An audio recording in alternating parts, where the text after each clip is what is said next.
Good morning, students. Today in this video we are going to start discussion about environmental interactions.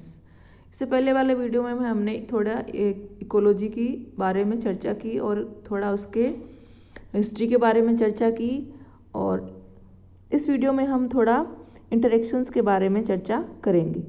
Ecology की जैसे scope है basis of survival of human being, मानव जाति के जीवित रहने का आधार। इकोलॉजी क्या होती है? मानव जाति के जीवित रहने का आधार होती है, और ह्यूमन के उत्थान के लिए इकोलॉजी ज्ञान व इसके आधारभूत नियमों की महत्ता को बताती है। आज प्रत्येक देश व इन नियमों के तहत विकास करने की दिशा में कंटिन्यूसली एफर्ट कर रहा है, जिसके लिए विश्व स्तर के सेमिनार व विभिन्न आयोजन समय समय पर होते जा रहे हैं। स्वच्छ वातावरण आज मानव जाति के लिए जीवन व्यापन के लिए सबसे ज़्यादा आवश्यक होता जा रहा है। Ecology deals with organism, populations, communities, ecosystem and the biosphere, a lot of interaction between a life and surrounding condition and among the expected to happen at all time.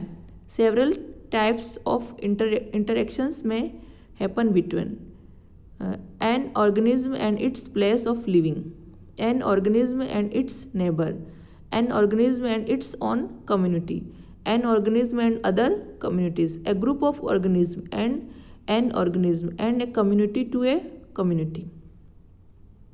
Due to these interactions, significant effects are also expected over an organism or a group of organisms, over living conditions and also over the environments.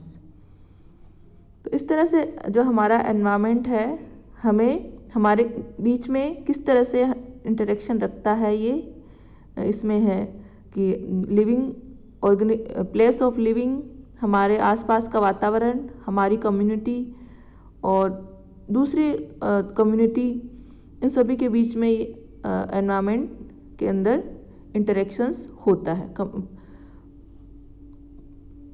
To maintain the sustainability of ecosystem.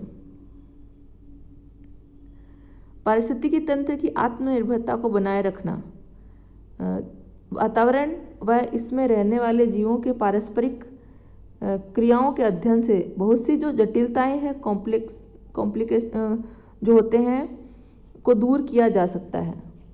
आज जो human है हमारा जो अपने ecology या आसपास के वातावरण की आत्मनिर्भर क्षमता को अपने प्रभाव तले समाप्त करने में लगा हुआ है। इकोलॉजी द्वारा ही ये ज्ञात हुआ है कि आज जो हमारे नेचुरल संसाधन हैं उनको संरक्षित रखना वर्तमान की सबसे बड़ी चुनौती बन गई है। आज ये मनुष्य महसूस कर चुका है कि अगर हम पेड़ काटते हैं और उतने ही बोने भी हैं, और यदि हम ऐसा नहीं करते तो हमारी इकोलॉजी है, हमारा एनवायरनमेंट है, वो नष्ट होता जा रहा है। प्रदूषित वातावरण के हानिकारक प्रभाव इकोलॉजी के अध्ययन के द्वारा ज्ञात हुए हैं। आज मानव प्रदूषण रहित वातावरण को प्राप्त करने के लिए प्रयास करता जा रहा है। इस तरह से एनवायरमेंटल इंटरेक्शंस के बारे में जब हम स्टडी करते हैं कि हमारे एनवायरनमेंट से क्या क्या इंटरेक्शंस है, उससे क्या हम एक दूसरे के प्रति जो क्रियाएं हैं उनसे क्या रिजल्ट निकल रहे हैं, इसीलिए इन सभी रिजल्ट को देखते हुए ये ज़रूरी हो रहा है कि हमें इकोलॉजी की स्टडी लगातार करते रहना चाहिए। और जो preservation of forest and wildlife, जंगल व जंगली जानवरों का संरक्षण, दुनिया के प्राकृतिक पारिस्थितिकी तंत्रों के मध्य तालमेल को बनाए रखने के लिए जंगलों का संरक्षण आज की आधारभूत समस्या है। यह इकोलॉजी के अध्ययन का विस्तृत क्षेत्र है।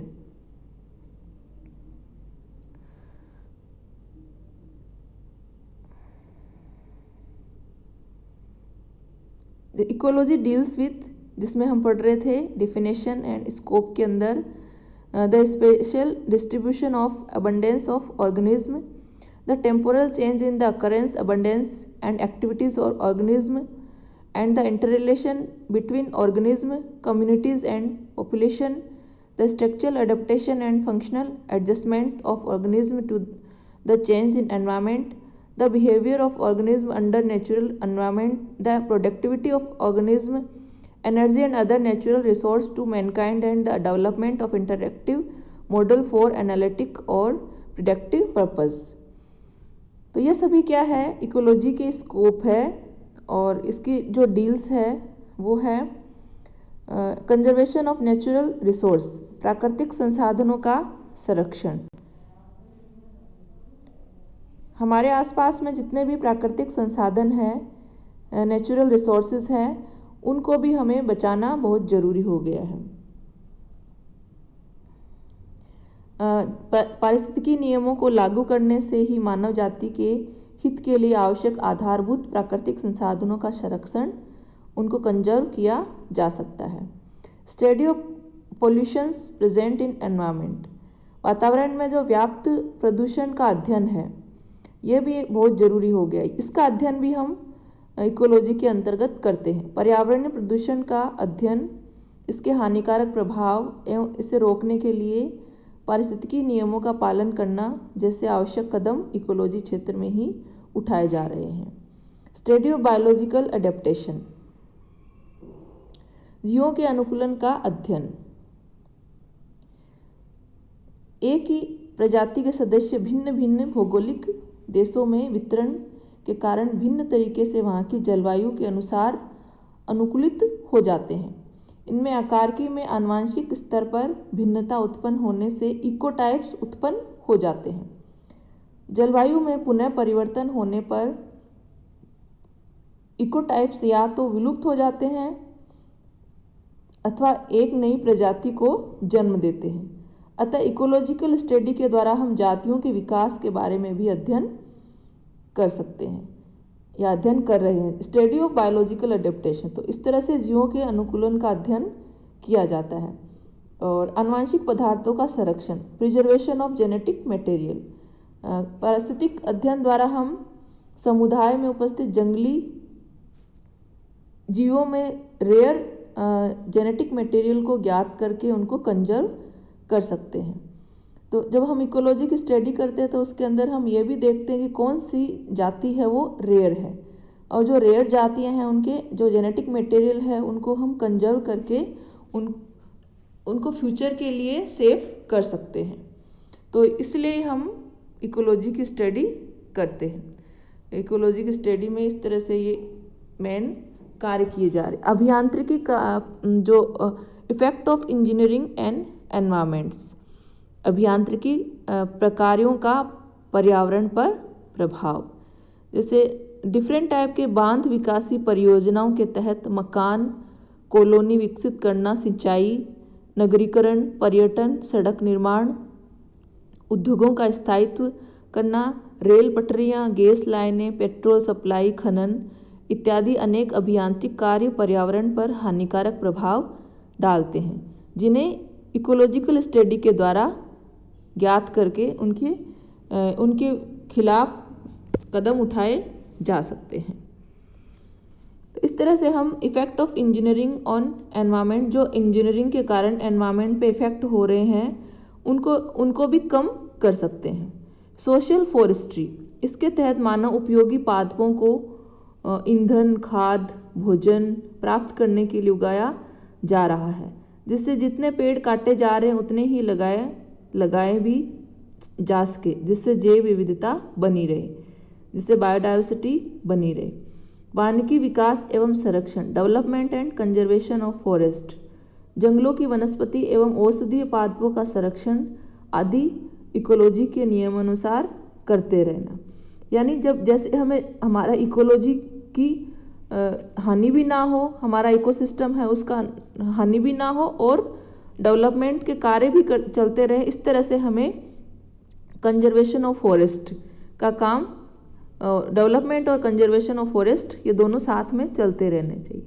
स्टडी ऑफ क्लाइमेटिक चेंज, लगातार बढ़ते हुए तापमान, इसके परिणाम जैसे पिघलते हुए ग्लेशियर व समुद्र तल की सतह पर फैलाव आदि का अध्ययन भी पारिस्थितिकी के अंतर्गत बहुत ही महत्वपूर्ण रोल प्ले कर रहा है। इसलिए स्टडी ऑफ क्लाइमेटिक चेंज, जब हम इकोलॉजी के अंदर इसकी भी स्टडी करते हैं। Basis of development of smart cities planner, smart city परियोजना का आधार। आजकल बड़े बड़े स्मार्ट शहर विकसित करने में इकोलॉजी एक महत्वपूर्ण अंग है। शहर परियोजना की टीम में इकोलॉजिकल जो विशेषज्ञ होते हैं वो होने बहुत आवश्यक है। तो उनकी राय के अकॉर्डिंग हम स्मार्ट सिटी परियोजना का आधार बना सकते हैं। तो इस तरह से इकोलॉजी की स्टडी से हमारे इकोलॉजी में जो हमारा इकोसिस्टम है, हमारा पर्यावरण है, उसमें जो होने वाली कौन कौन से समस्याएं आ रही है तो इसकी स्टडी करके ही हम पता कर सकते हैं कि इसकी जो हमारे पर्यावरण को क्या क्या हानि हो रही है और इसको कैसे बचाया जा सकता है। I hope you understood and like this video. In this corona time, use mask, use sanitizer, take care, bye bye.